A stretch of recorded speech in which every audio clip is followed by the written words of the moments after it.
Hi welcome to my channel. అందరూ బాగున్నారండి? నేనైతే చాలా బాగున్నాను. అందరూ బాగుండాలని ఆ స్వామివారికి అయితే నేను ఎప్పుడూ కోరుకుంటూ ఉంటాను.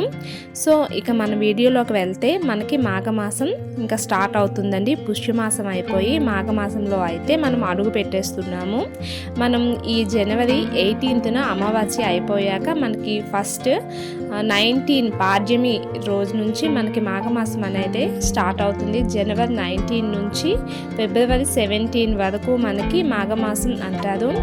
ఈ మాఘమాసంలో మనకి శుభకార్యాలు చేయడానికి చాలా మంచి రోజులు అని అయితే అంటారు. అంటే మనకి పుష్యమాసంలో ఎటువంటి శుభకార్యాలు చేయకూడదు. ఓన్లీ ఆ టైంలో మనకి వైకుంఠ ద్వారాలు తెచ్చుకున్న రోజులు కాబట్టి దైవారాధనకు మాత్రం చాలా మంచి రోజులు, కానీ ఎటువంటి శుభకార్యాలు చేయకూడదు అంటారు కదా.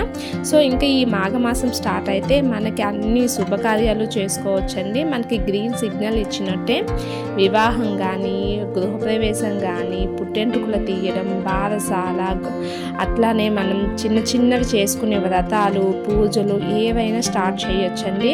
ముఖ్యంగా అద్దెళ్ళు మారాలి అన్నా కూడా చాలా మంచి రోజులు. అట్లానే మనకి పిల్లలకి చెవులు కుట్టించాలన్నా, అక్షరాభ్యాసం చేసుకోవడానికి కూడా చాలా మంచి రోజులండి. ఈ మాఘమాసం స్టార్ట్ అయ్యింది అంటే మనకి అన్నీ కూడా మంచి రోజులు అని అయితే చెప్తూ ఉంటారు.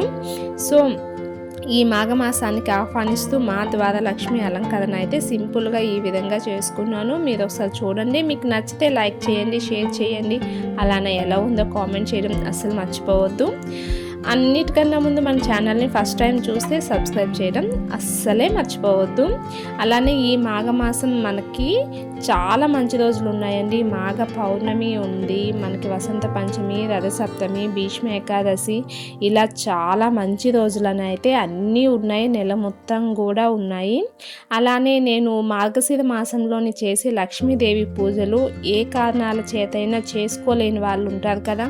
మనకి సూతకం, సృష్టి ఇట్లా రావడం, అట్లా కొంతమందికి ఉద్యాపన జరగదు. అలాంటి వాళ్ళు ఆ టైంలో చేసుకోలేని వాళ్ళు మళ్ళీ మాఘమాసంలో అయితే అమ్మవారికి పూజ అయితే చేసుకుంటూ ఉంటారనమాట.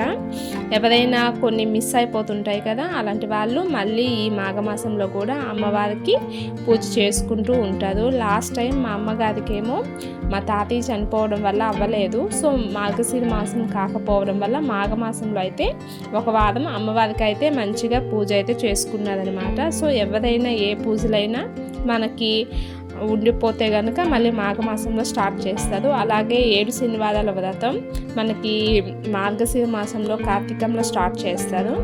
ఒకవేళ ఎవరైనా స్టార్ట్ చేయాలి అంటే పుష్యమాసంలో వద్దు అని చెప్తారు. మళ్ళీ మనకి ఇప్పుడు మాఘమాసంలో స్టార్ట్ చేస్తే చాలా మంచిదని అయితే చెప్తారనమాట. సో ఈ విధంగా మాఘమాసంలో చాలా మంచి రోజులు ఉన్నాయి. అలానే మనం ఏ దానాలు చేసినా, ఏది చేసినా మనకి చాలా మంచిదని అయితే మనకి పెద్దలు చెప్తూ ఉంటారనమాట. ఇదండి మాఘమాసం ప్రత్యేకత.